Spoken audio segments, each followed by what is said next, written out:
Pai do Senhor, meus irmãos, boa noite a todos, que Deus continue abençoando a você, a sua família. Quero mais uma vez agradecer a você por estar de vez em quando nos assistindo, ouvindo a palavra do Senhor, se abastecendo, aprendendo, né? Se possível também transmitindo esse conhecimento, porque não adianta nós termos apenas o conhecimento e não passarmos para aqueles que precisam conhecer melhor a palavra do Senhor. Mas eu quero agradecer realmente de coração a sua gentileza, os irmãos que de vez em quando estão assistindo nossos vídeos, compartilhando. Agradeço a você que compartilha nossos vídeos, sabendo que quem vai se destacar aqui não é a minha pessoa, mas é a pessoa do Senhor nosso Deus, a sua palavra. Quem merece aqui honra e glória é o Senhor Jesus, é a palavra do nosso Deus, tá certo? Então, se você compartilha, provavelmente outras pessoas hão de compartilhar também esses vídeos, de forma que eu sou eternamente agradecido ao nosso Deus por ter nos levantado com este propósito de ensinar cada vez mais, a cada dia, a palavra do Senhor nosso Deus. Não há coisa melhor, não há recompensa melhor do que ensinar a palavra e sabendo que alguém do outro lado está nos assistindo, está também aprendendo, se fortalecendo, crescendo na fé, crescendo no conhecimento acerca da palavra do Senhor. Muito bem, fazendo aqui um resumo, ontem nós falamos, foi o nosso último vídeo, o vídeo número 43, se não me falha a memória, foi esse. E nós abordamos ali, queridos, guerra entre Israel e Moabe. Você viu mais uma vez aquela majestosa vitória, aquela gloriosa vitória que o Senhor deu ali ao exército de Israel e também ajudar naquela junção de esforços, tanto do rei Josafá, que era o rei de Judá, ainda é rei de Judá, como também o rei Jorão, filho de Acabe. Eles se juntaram ali numa coalizão, junto também com parte de Edom, do exército de Edom, para guerrearem contra Moabe, porque Moabe tinha se rebelado e não querer pagar mais os impostos, os tributos anuais ali ao rei de Israel. Certo? Deus usou ali o profeta Eliseu, você assistiu o nosso vídeo, acompanhou. O profeta Eliseu, aquele homem de Deus, foi usado por Deus, profetizou para que eles cavassem aquelas valas, eles cavaram aquelas valas e o Senhor mandou aquela água pelo que correu pelo deserto de Edom, encheu aquelas covas e ali o exército foi reabastecido em suprimento de água. Você viu ali que vitória. A guerra foi uma guerra incompleta porque foi uma guerra onde podemos dizer que não houve vencedores. Na verdade, houve mais vencedores por parte de Israel e a coalizão. Você viu que a guerra abruptamente ela foi parada, por quê? Porque o exército, a tropa de Moabe, o rei Mesa, ele ofereceu seu próprio filho ali em sacrifício aos deuses dos moabitas. E ali, numa questão de indignação da tropa que atacava a tropa, os exércitos de Israel, mais o exército de Judá e mais o exército de Judão, eles ficam ali estarrecidos com aquele quadro e eles voltam então para cada um para a sua região, cada um para a sua terra. Muito bem, hoje nós faremos um resumo sobre o tempo, né, de reinado do rei Josafá. Particularmente vamos tratar aqui de mais uns assuntos alguns específicos já no finalzinho, mas o assunto de hoje é fazermos um resumo sobre o reinado do rei Josafá. Josafá, filho de Asa, que foi também um rei temente. Um rei temente passa então o reinado para seu filho Josafá, que foi um homem usado por Deus, um rei, um bom rei. Nós veremos aqui, apesar de ter feito uma parceria, ali um pacto com o rei Acabe, posteriormente com Acasias e depois com Jorão, mas não deixou de ser um homem de Deus. Teve seus momentos de fraqueza em se juntar à sua família, junto com a família do rei Acabe. Você sabe que, apesar do texto não tratar dessa questão da cerimônia desse casamento, mas nós sabemos, segundo o que a Bíblia nos mostra, nos apresenta, que o filho de Josafá, chamado Jorão, ele casou-se com Atalia, filha de Acabe e filha de Jezabel. Esse casal de idólatras que adoravam ao deus Baal e a deusa Azerá. O assunto de hoje está baseado em 1 Reis, capítulo 22, versículos 41 a 50, que também tem um texto paralelo em 2 Crônicas, capítulo 20, versículo 31 ao 37. Lembrando que o texto paralelo é aquele texto que vai repetir praticamente quase a mesma narrativa que existe em outra passagem bíblica. Isso nós chamamos de paralelismo. Os irmãos que estão acompanhando já sabem, já tratamos sobre isso aqui, tá certo? Então, se você tiver aí nas suas mãos um exemplar da Bíblia e quiser compartilhar a leitura, vamos fazer devagarinho, sempre explicando, não adianta correr, porque a Bíblia requer de cada um de nós esforço, irmão. Esforço. Então, estude a sua Bíblia, pesquise na medida do possível. Se você tem uma enciclopédia em casa, ou mais de uma, consulte os textos. Não fique preso apenas o que um autor disse, mas consulte outro autor, porque de repente um autor vai dizer algo que outro autor não diz. Isso é fundamental quando nós estudamos a Bíblia. Eu faço assim, tá certo? Outro conselho que eu dou a você, quando você estiver estudando um texto na palavra do Senhor, tenha sempre outra Bíblia no seu lado, para quê? Em outra versão, para que você possa fazer esse acompanhamento, tanto por exemplo, a meio da corrigida, que é a versão oficial da Assembleia de Deus, mas você pode ter uma atualizada, você pode ter um NVI, você pode ter uma Bíblia na nova tradução da linguagem de hoje, você pode usar também até a Bíblia Católica. Eu tenho aqui a Bíblia Católica da Edições Paulinas, uma Bíblia muito boa, a Bíblia de Jerusalém, tá certo? Então, sempre por quê? Porque às vezes um texto que não ficou muito claro numa versão, em outra versão vai ficar claro, certo? Então isso é fundamental para lhe ajudar a compreender a Bíblia. Então gaste tempo estudando a Bíblia não se aprende apenas na escola dominical, no culto de doutrina, aquele tempo ali é muito curto. É necessário que o aluno ele se debruce sobre as Escrituras, estude com afinco as Escrituras, né? Para que você possa reter o máximo de conhecimento. Eu faço sempre assim, estudo mais de uma enciclopédia, vou em 2, 3, 4 enciclopédias, em vários comentaristas. Para quê? Vários comentários. Por quê? Porque sempre traz sempre um acréscimo que venha contribuir com o nosso conhecimento da palavra do Senhor, tá bom? Então, se você tem mais de um livro, né, ou comentário na sua biblioteca, então consulte todos os autores que falam daquele capítulo, daquele texto, porque você só tem a ganhar com isso, tá bom? Que Deus lhe abençoe. Vamos então ao nosso texto?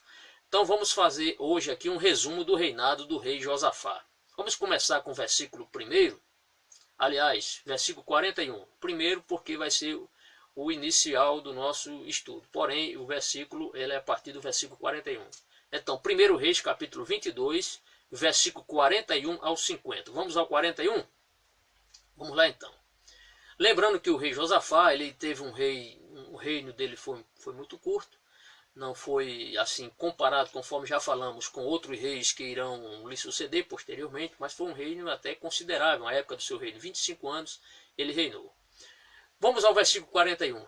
Diz assim: E Josafá, filho de Asa, você lembra que Asa foi um rei também temente a Deus, fez reformas, porém Josafá, seu filho, se destacou mais, porque as reformas foram mais abrangentes, tá bom? O texto diz: Josafá, filho de Asa, começou a reinar sobre Judá, lógico, Judá, o reino do sul, no 4º ano de Acabe, rei de Israel. Ou seja, quando o rei Acabe estava no seu 4º ano do seu reinado em Israel, foi o momento em que o rei Josafá inicia seu reinado em Judá. Quanto a isso, não há muito ao que falar, certo? Sobre o versículo 41, está aqui autoexplicativo, não requer assim tanta interpretação. O texto é claríssimo, com certeza você vai aprender, certo? Vamos ao versículo 42. Só um detalhezinho aqui, importante, é que o rei Josafá ele reinou do ano 872 ao 848, tá? De 872 ao ano 848. Então, foi um rei temente a Deus que deu ênfase à lei mosaica. Versículo 42. E era Josafá da idade de 35 anos. Então, o texto, o cronista, ele faz questão aqui de colocar a idade quando o rei Josafá assume o reinado em Judá. Então ele tinha 35 anos de idade, praticamente um homem ainda jovem, 35 anos, quando começou a reinar. E logo em seguida ele diz a quantidade de anos. E 25 anos reinou em Jerusalém. Né? Em Jerusalém. Por quê? Ali era um local centralizador do culto a Deus. Era em Jerusalém, você sabe que estava ali o principal local de culto a Deus, que era no Templo de Salomão. Então, logicamente, a capital de Judá era Jerusalém. Então ele reinou na capital, certo? O seu palácio estava ali em Jerusalém. E era o nome de sua mãe Azuba. O nome da sua mãe, o cronista coloca o nome da mãe do rei Josafá, chamava-se Azuba. E aqui diz de quem ela era filha. Filha de Silir. ou em outros textos, por exemplo, a edição na Bíblia de Jerusalém, da edição paulina, fala que era filho de Selaqui, mas aqui fala Silir, certo? Praticamente é a mesma pessoa. Então, quanto a isso aí, também não requer muita interpretação, o texto já é claríssimo, é muito claro quanto a essa questão. Vamos ao versículo 43, e o texto vai nos mostrar aqui sobre a vida espiritual do rei Josafá. Vamos lá. E andou em todos os caminhos de Asa, ou seja, ele procurou andar nos caminhos de Asa. Os caminhos de Asa foi o mesmo caminho de Davi, ou seja, Davi foi um homem que em nenhum momento Davi aceitou a idolatria. Davi jamais se curvou aos deuses estranhos, ele só adorava ao Deus de Israel. É um ponto positivo na vida de Davi, foi esse ponto em que ele jamais teve suas falhas como pessoa, como pai, teve suas falhas, teve aquela questão do seu pecado, mas isso de forma alguma vai desmerecer ou ameniza o seu grau de espiritualidade com Deus. Davi teve suas falhas, como todo homem qualquer, mas Davi nunca aceitou um culto idólatra em Judá. E o texto vai destacar o nome do pai do rei Josafá, mostrando que ele também andou nos caminhos de seu pai. E andou em todos os caminhos de Asa, seu pai, e não se desviou deles, fazendo o que era reto aos olhos do Senhor. Ou seja, tanto ele como seu pai, eles não flertaram com a idolatria. Nem Asa flertou com a idolatria, nem o rei Josafá flertou com a idolatria. Ao contrário, foram homens que procuraram abolir a idolatria de Judá. Então o texto também é claro nesse ponto, destaca que o rei Josafá foi um homem que andou nos caminhos de seu pai, Asa, e não se desviou dele, fazendo o que era reto. Essa expressão, fazendo o que era reto, é uma expressão frequente quando nós estudamos o livro dos reis e o livro das crônicas. Por quê? Porque os reis eles eram à luz da palavra, eles ou agradavam a Deus ou não agradavam a Deus. Quando o rei agradava a Deus, a Bíblia mostra que ele agradou aos olhos do Senhor. O texto é bem claro aqui quando fala, fazendo o que era reto aos olhos do Senhor. Então, quando o rei é bom, quando o rei procede corretamente, o cronista, o narrador do livro dos reis, diz que ele fez o que era reto aos olhos do Senhor. Quando o rei era um péssimo rei, um rei idólatra, o texto também fala, mostra, é claríssimo, fez o que era mal aos olhos do Senhor. Então, os reis, eles eram medidos, o seu grau de espiritualidade, de acordo com o contato que ele tinha com Deus, a fé que ele tinha em Deus, a devoção que ele tinha a Deus. Quando o rei, ele era alguém que temia Deus e não se dobrava ou não aceitava o culto idólatra, então a Bíblia diz que ele andou segundo o caminho de Davi, ou então ele foi alguém que agradou aos olhos do Senhor, ou fez o que era reto aos olhos do Senhor. Essa expressão é muito clara e ela é muito contumaz. Fez o que era reto aos olhos do Senhor. Quando? Quando o rei era alguém temente a Deus. Quando o rei era alguém que não era temente a Deus, um rei idólatra, o texto também diz, fez o que era mal aos olhos do Senhor. Certo? Para você entender isso aí, então é frequente. Principalmente os reis de Israel. Na sua grande maioria, aliás, todos os reis de Israel foram idólatras. Todos os reis de Israel foram idólatras, entraram pelo caminho da idolatria. Já os reis de Judá não. Tivemos ali cerca de 8 reis tementes a Deus. Vamos à continuação. Então o texto também é muito claro, não requer muita interpretação até o presente momento. Vamos ao versículo 44.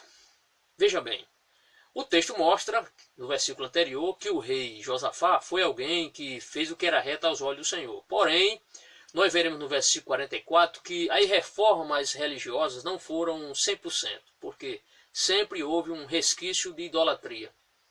Sempre houve. E o texto aqui, ele é claro quanto a isso. O texto diz no versículo 44, todavia os altos não se tiraram. Os altos não se tiraram. Ainda o povo sacrificava e queimava incenso nos altos.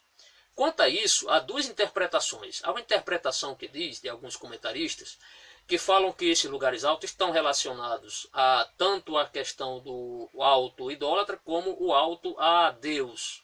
Ou seja, o lugar de adoração era Jerusalém. Mas alguns comentaristas defendem que havia alguns altos ao próprio Deus, ao Deus de Israel.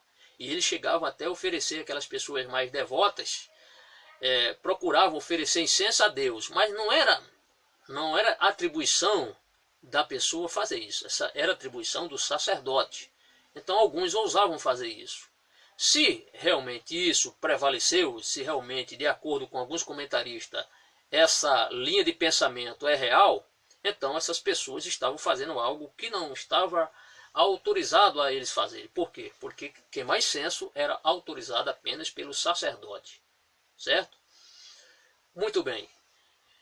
Mas alguns também defendem, é claro, nós cremos dessa forma, que lugares altos estavam mais relacionados ao culto idólatra. Ou seja, havia lugares em bosques e tinha muitas árvores, e havia altos ali, lugares onde, já falamos sobre isso, a questão do Alto da Compadecida aqui no Brasil, né? Aquele filme, o Alto da Compadecida, ou seja, um local, um altar, onde ali tem imagem de escultura e as pessoas ali criam naquela imagem de escultura. Naquela época também havia os altos para os deuses cananeus, infelizmente.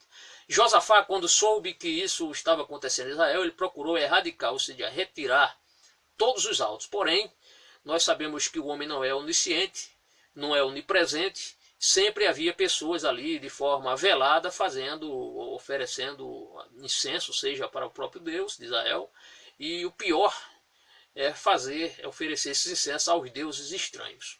Então, quanto a isso, o cronista narrou esse fato, e por isso que a Bíblia é um livro maravilhoso, porque não esconde aqui as falhas dos homens, né? Não esconde as falhas. Se a Bíblia fosse um livro só para mostrar as coisas boas dos homens de Deus, era um livro que ficaria em suspeita. Porém, a Bíblia ela é perfeita, porque mostra também as falhas. Apesar do rei Josafá ter sido um homem de Deus, um homem temente a Deus, no seu reino também não foi 100% abolido o culto idólatra. O texto aqui é muito claro quanto a isso. Todavia os altos não se retiraram, então não foi uma reforma perfeita, porque havia ainda resquícios e havia lugares onde pessoas ofereciam sacrifícios, principalmente aos deuses estranhos. Todavia os altos não se tiraram, ainda o povo sacrificava e queimava incenso nos altos. Então havia ainda um pouco de idolatria em Judá. Vamos ao versículo 45.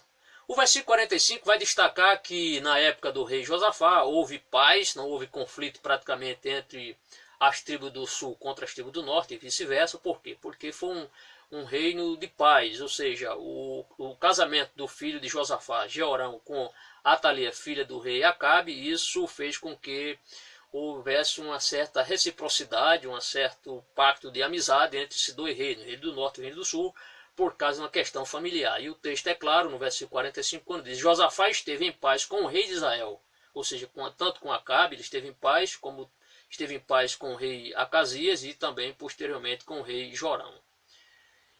Então o texto no versículo 46 já vem dizer o seguinte: quanto aos mais atos de Josafá e ao poder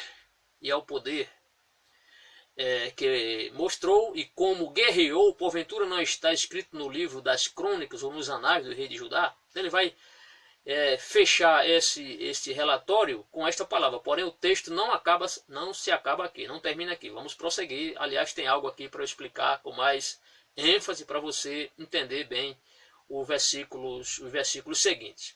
O versículo 46, só repetindo, o cronista conta o seguinte: quanto aos mais dos atos de Josafá e ao poder, ou seja, o poder aqui na questão das suas proezas, do que ele fez, o texto mostra, e ao poder que mostrou e como guerreou. Você sabe que ele se aliou, Josafá, com Acabe em guerra. Ele se aliou-se também com o rei Jorão para guerrear. Você sabe disso, não é? Com o próprio rei Acasias. Porventura não está escrito no livro das crônicas. Então o cronista ele mostra: olha, se você quer ter mais conhecimento acerca do que o rei Josafá fez, você deve ler as crônicas, os reis de Israel, o que diz os anais sobre os fatos que aconteceram com os reis de Judá. Reis de Judá. Muito bem. Então o texto prossegue. No versículo 47, aí nós veremos ainda um fato que não poderia jamais deixar de ser lançado aqui nas crônicas, é que ele faz alusão à questão dos prostitutos cultuais. Ele mostra que o rei Josafá, rei de Judá, ele procurou erradicar, tirar o que havia ainda de resto desses prostitutos cultuais, nós vamos explicar. Então o versículo 47 diz: também desterrou da terra, ou seja, erradicou, expulsou, desterrar é expulsar, o resto dos rapazes escandalosos que ficaram nos dias de Asa. Então nos dias de Asa, por mais que ele procurasse erradicar a idolatria e a prostituição cultual, ainda tinha alguns rapazes escandalosos. Esses rapazes escandalosos que o texto menciona dessa forma, rapazes escandalosos, eram prostitutos cultuais, ou seja, eram homossexuais que se prostituíam ali no culto aos deuses estranhos, e parte desse recurso que ele tinha advindo da prostituição, eles empregavam no culto a esses deuses. Então era como se ele estivesse ali dando uma oferta para os deuses dele, através desse dinheiro, né, vindo dessa prostituição, através desses homossexuais, pessoas que se prostituíam como se fosse uma espécie de culto, uma espécie de... É como se eles estivessem achando que estariam servindo, dando seu corpo ali para servir como objeto, para arrecadar dinheiro. Então não deixa de ser uma prostituição, é prostituição e cultual, porque era um dinheiro advindo desse pecado horroroso diante dos olhos do Senhor, e tudo isso era arrecadado e em prol do culto, para fomentar ainda mais a prostituição e o culto a esses deuses, como a Baal, como a Azerá e a outros deuses cananeus. Então o texto mostra que o rei Josafá, ele erradicou, ou seja, ele expulsou esses homossexuais, que eram homens que viviam nessa prática da prostituição, para propagar cada vez mais essa espécie de culto cananeu, que eram cultos realmente de prostituição. Essa é a grande verdade. A idolatria por si só, já é uma prostituição. Por quê? Porque estão trocando Deus, o verdadeiro Deus de Israel, por um objeto feito pelas mãos do homem. E pior ainda é quando pessoas estão dispostas a oferecer seu próprio corpo em prostituição, como uma espécie de culto ao seu Deus nefasto, tantos deuses que havia naquela época. Vamos ao versículo 47 para fechar o que estamos dizendo aqui, a nossa linha de raciocínio. Também desterrou da terra o resto dos rapazes escandalosos que ficaram nos dias de Asa, seu pai. Então ele procurou erradicar, expulsar de Judá esse povo aí desses procedimentos reprováveis aos olhos do Senhor. Versículo 48. Versículo 48 diz o seguinte: então não havia rei em Edom. Aí ele vai chamar agora aqui a atenção para mostrar o poder e a influência de Josafá, porque você sabe que na guerra anterior, quando os israelitas juntam-se ao povo de Judá mais o povo de Edom para lutar contra os moabitas. E ali foi muito fácil, porque de repente você viu que o texto ressalta que Edom aliou-se ao exército de Judá e ao exército de Israel. Agora, por que essa facilidade tão grande? É porque naquela época, na época de Josafá, o rei de Edom era vassalo ao reino de Judá. Era vassalo. E Josafá, sabendo que o rei estava em servidão a ele ou ao reino de Judá, ele colocou ali não um rei, mas alguém que respondesse pelo rei. É isso que o texto vai nos mostrar. E isso vai mostrar o quê? O poder da influência do reino de Josafá. O domínio que ele tinha sobre Edom. Olha o que diz o versículo 48. Então não havia rei em Edom, porém um vice-rei. Um vice-rei que foi colocado ali, claro, pelo rei Josafá, porque essa pessoa estaria ali cumprindo os desígnios do rei Josafá. Então entenda que Edom era uma espécie de vassalo do reino de Judá. Vamos ao nosso texto, o versículo 49. Agora, a partir do versículo 49, nós vamos gastar aqui alguns minutos para explicar algo aqui que eu acho importante. Algumas pessoas, às vezes, até pregando a dificuldade em explicar essa parte aqui. Por quê? Porque existe um texto paralelo. Um texto paralelo que está em Crônicas. E quando você estiver estudando a Bíblia, por isso que eu defendo, se você puder comprar a Bíblia cronológica, editada pela CPAD, invista, porque você vai aprender bastante.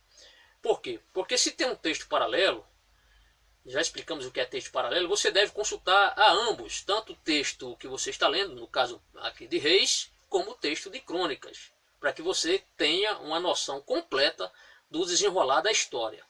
Por quê? Porque se você ler, nós vamos ler o versículo 49 do capítulo 22 de 1 Reis. Mas se você não lesse o versículo 36 e o 37 de 2 Crônicas, capítulo 20, versículo 36 e 37, você vai ficar com dúvida. Não se preocupe que eu vou explicar isso aqui bem tranquilo para que você entenda, tá bom? Então, um pouquinho de calma aí, você vai aprender. Vamos ao versículo 49. Se você tiver a Bíblia aí, quiser acompanhar, para se marcar aí, é importante. O versículo 49 do texto de 1 Reis, capítulo 22, versículo 49, diz o seguinte: E fez Josafá navios de Tarsis, para irem a Ofir, por causa do ouro. Porém, não foram, porque os navios se quebraram em Ezion-Geber. Vou ler novamente. Versículo 49. E fez Josafá navios de Tarsis para irem a Ofir, por causa do ouro. Porém, não foram, porque os navios se quebraram em Ezion-Geber. Na verdade, o que eu vou explicar aqui, essa questão do rei Josafá querer agora então partir para essa questão de construção de navios, essa rota comercial, essa forma agora de comércio, que ele agora ia entrar no mar com seus navios. Se você ler apenas esse texto aqui, você vai ficar com dúvida quando você chegar em 2 Crônicas, capítulo 20, versículos 36 e 37. Por quê?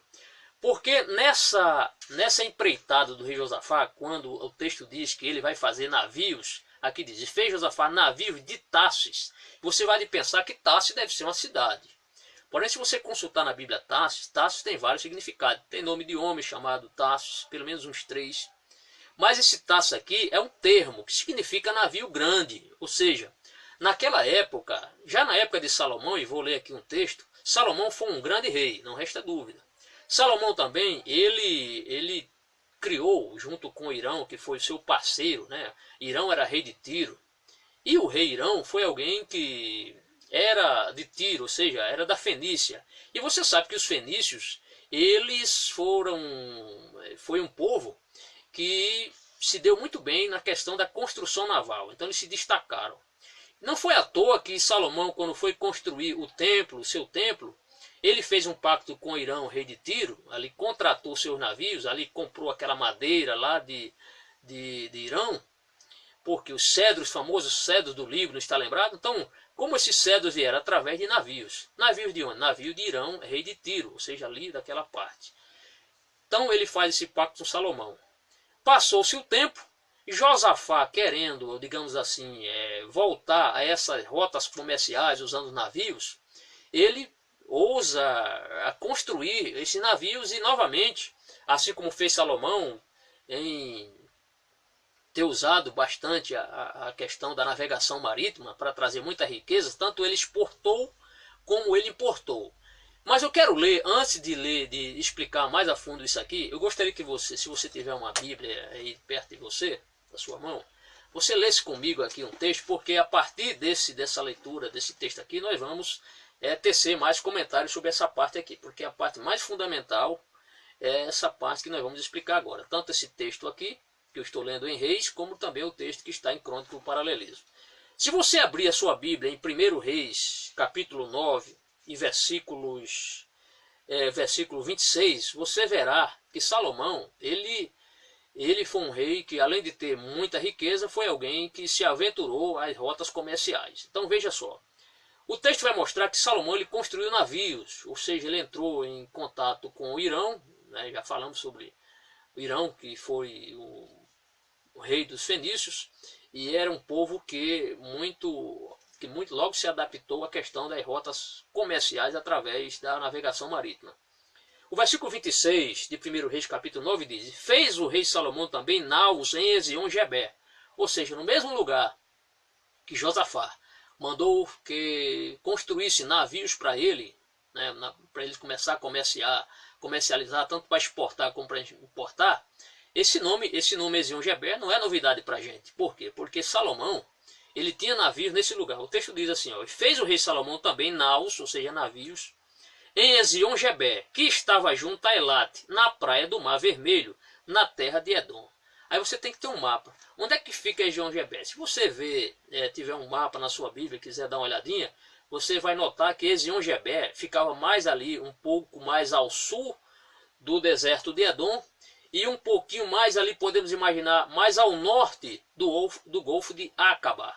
Você sabe que havia o Golfo de Acaba e existia o outro Golfo, né? O outro Golfo, o chamado Canal de Suez, que os dois ali, tanto o Golfo de Acaba como o Canal de Suez, tinham ali contato com o Mar Vermelho, certo? Se você tiver um mapa, é assim um pouco difícil nós explicarmos sobre a geografia bíblica se você não tiver um mapa. Mas se você tiver um mapa, Ezion-Geber ficava ali mais ao norte, eu posso dizer assim, mais ao norte do Golfo de Acaba, certo? O Golfo de Acaba, ele iniciava ali pertinho já do deserto de Edom, tá bom?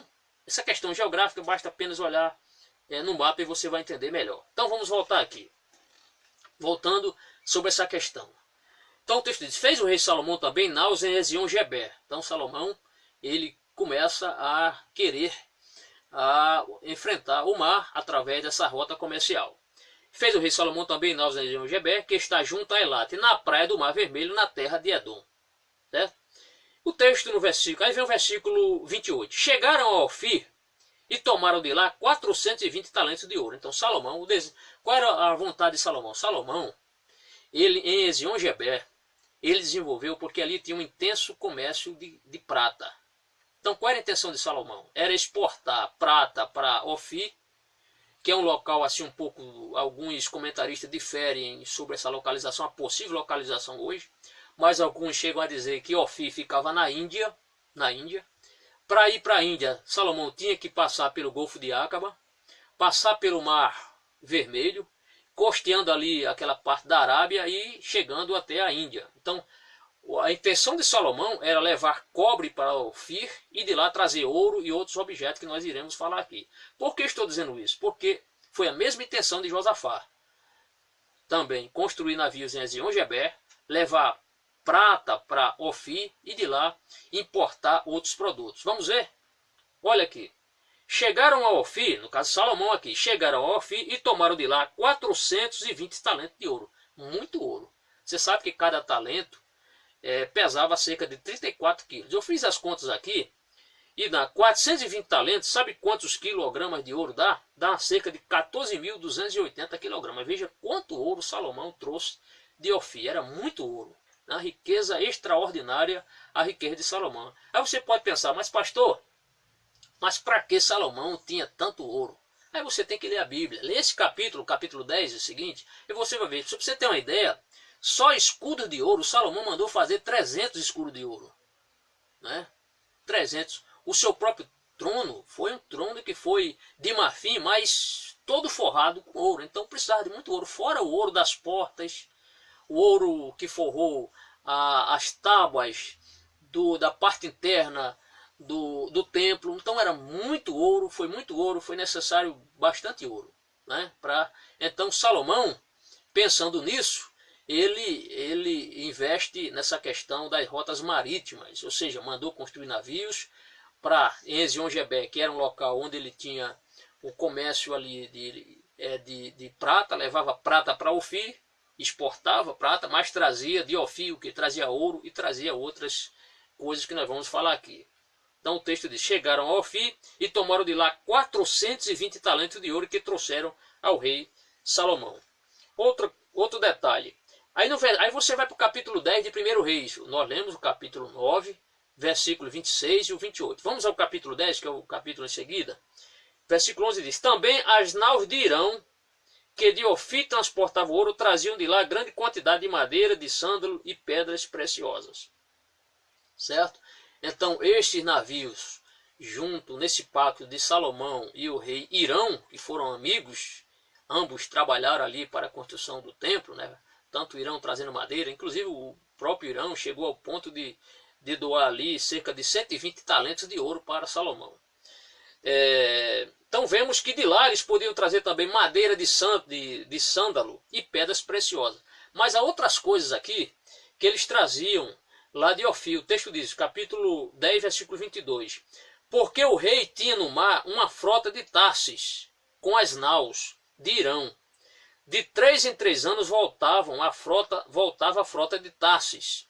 trazendo ouro, prata, marfim, bugios e pavões. Ou seja, esses navios serviam para levar prata, trazer ouro também, trazer prata também e trazer também animais aqui exóticos, né? Interessante é que Salomão ele apreciava itens exóticos. Aqui a questão fala de trazia bugios, né? Que bugio é esse? Uma espécie de macaco.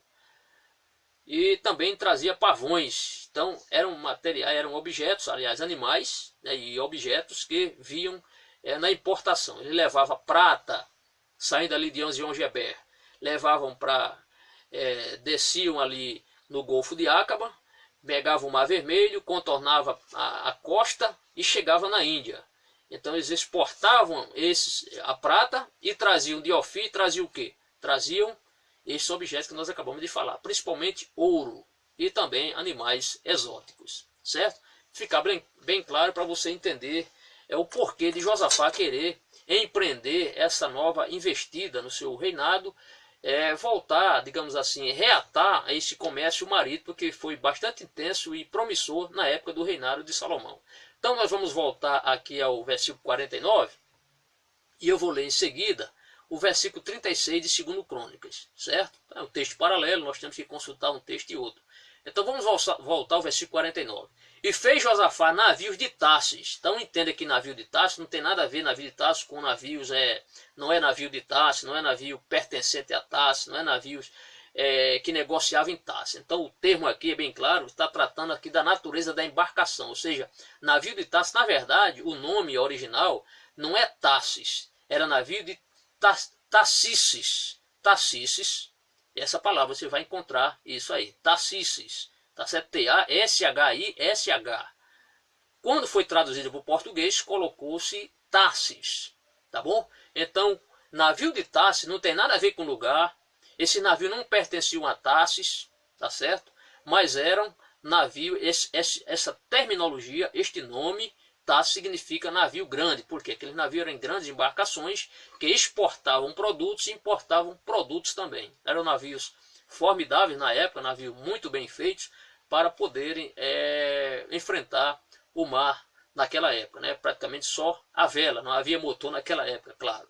Então vamos aqui ao texto. E fez Josafá navio de Tarsis para ir a Ofir. A intenção dele era ir para Ofir, por causa do ouro. Porém não foram, porque os navios se quebraram em Ezion-Geber. Aí você viu, quer dizer que Josafá não conseguiu fazer o que Salomão fez? É verdade, porque os navios se quebraram em Ezion-Geber. Alguns comentaristas chegaram a dizer que eles estavam no porto, na hora que foram embarcar, sair com navios, os postes, aquelas que seguravam, que sustentavam as vigas, né, que seguravam ali digamos assim, todos aqueles panos, né, que o navio tinha naquela época, sustentavam as velas, eles se quebraram, se partiram, e ali o navio não teve como zarpar e sair para o seu destino, para Ofir, porque os navios se quebraram, tá bom? Bem, aí eu quero dizer para você o seguinte, essa narrativa aqui está relacionada com a segunda parceria. Por quê? Porque esse texto vai mostrar, o texto seguinte de Crônicas, vai mostrar que o rei Acasias fez um pacto com o rei Josafá, para que ambos trabalhassem neste comércio. Ou seja, a intenção de Acasias, você diz, pastor, mas por que nós estamos falando de Acasias se Acasias já morreu? É porque o texto, a narrativa do cronista, ele está explicando aqui, nesse momento, o que aconteceu no reinado de Josafá.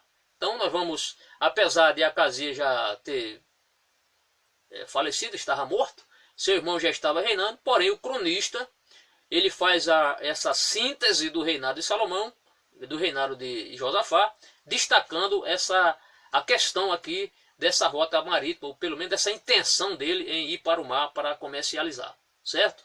Então, vamos ao versículo, vamos agora ao texto de Crônicas,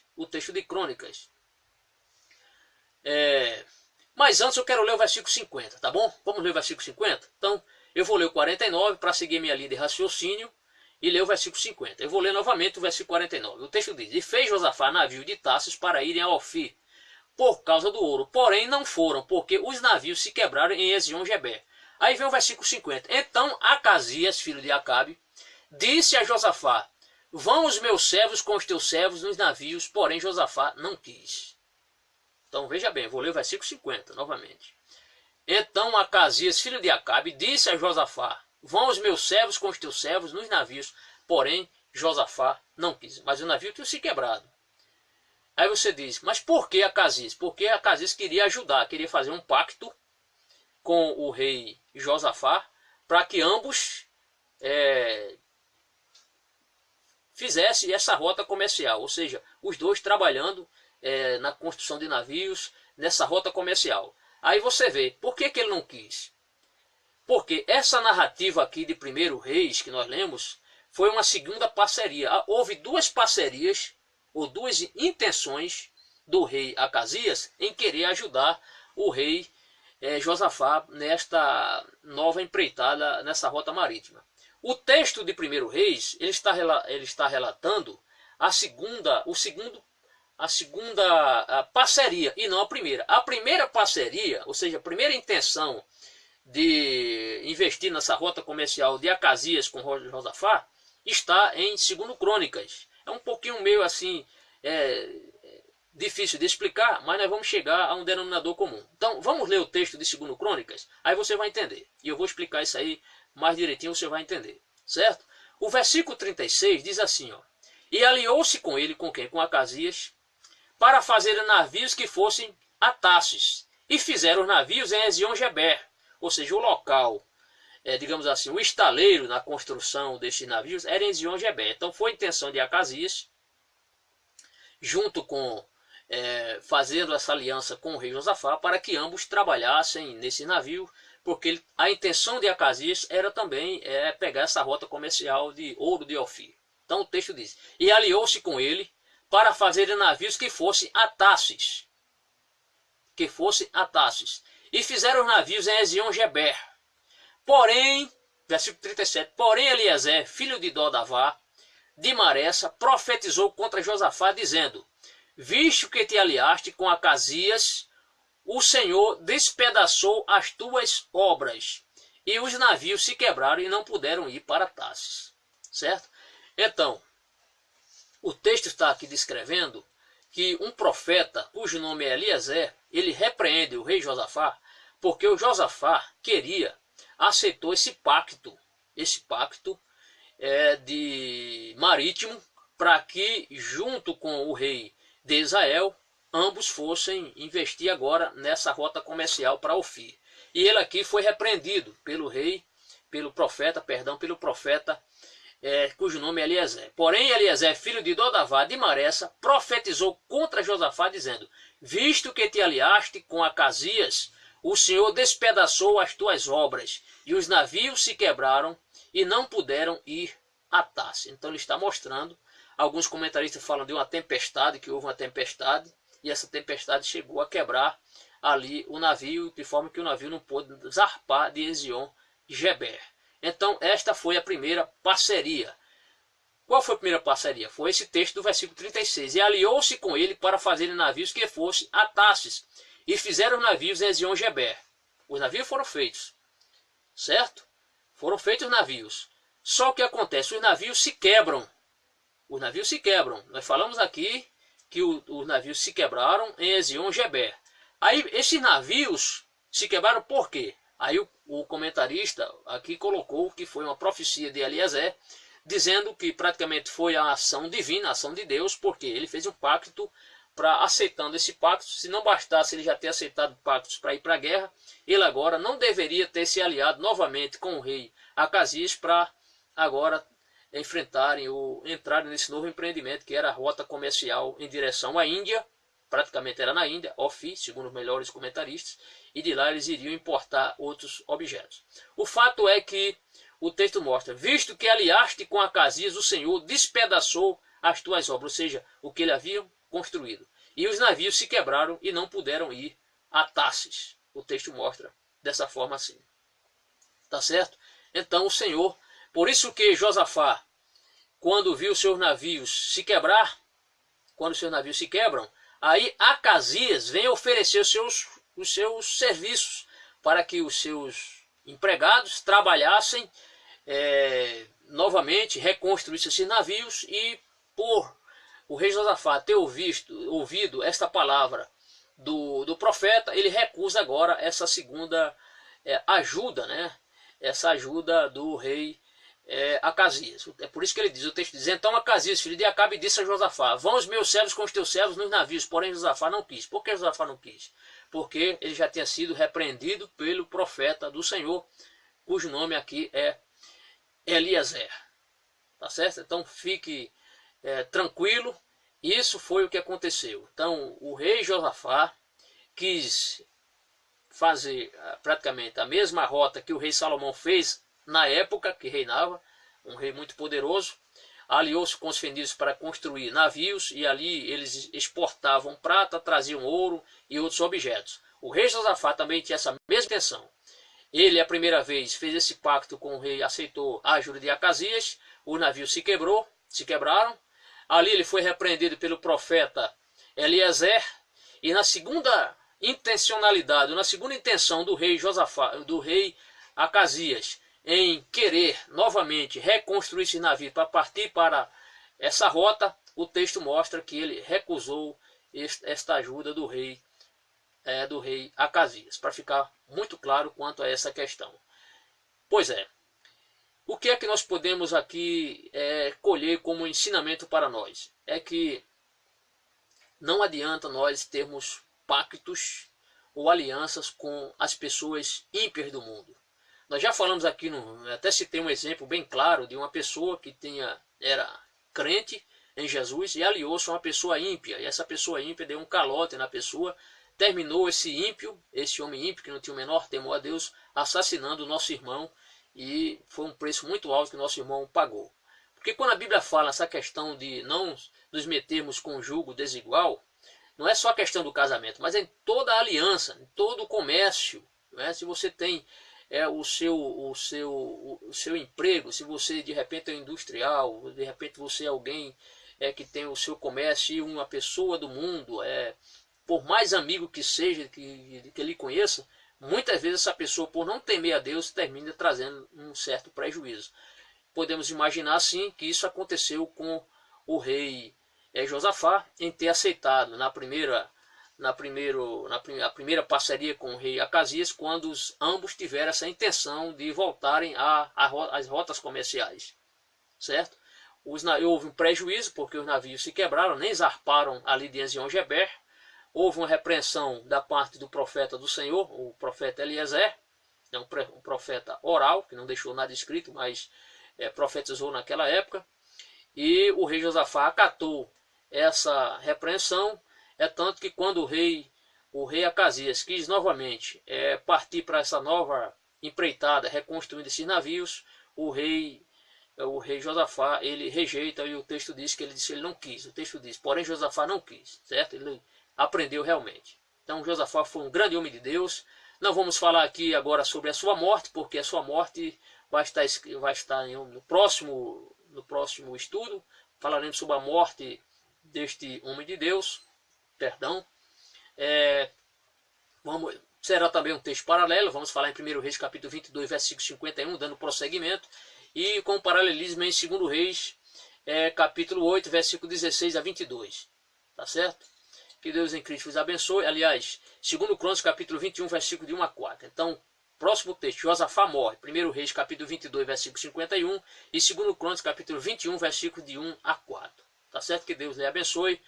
E que você cada vez mais possa estar disponível a ouvir a palavra do Senhor. Não é fácil, principalmente os textos paralelos, temos que ter muita calma para estudar, para ver o que cada um quer dizer, para que a gente não fique com dúvida. Espero que você tenha aprendido essa questão. Se ficar com dúvida, pode entrar em contato comigo, eu posso esclarecer, porém eu creio que fomos bastante objetivos aqui, principalmente em mostrar que essa intenção da rota comercial não era algo inusitado, não era algo novo do rei Josafá, certo? Salomão já tinha partido para essa questão da rota comercial junto com o Irão, um grande rei ali, e os fenícios foram realmente pessoas que dominaram a arte ali da navegação através do mar. Que Deus lhe abençoe, em nome de Jesus. Amém.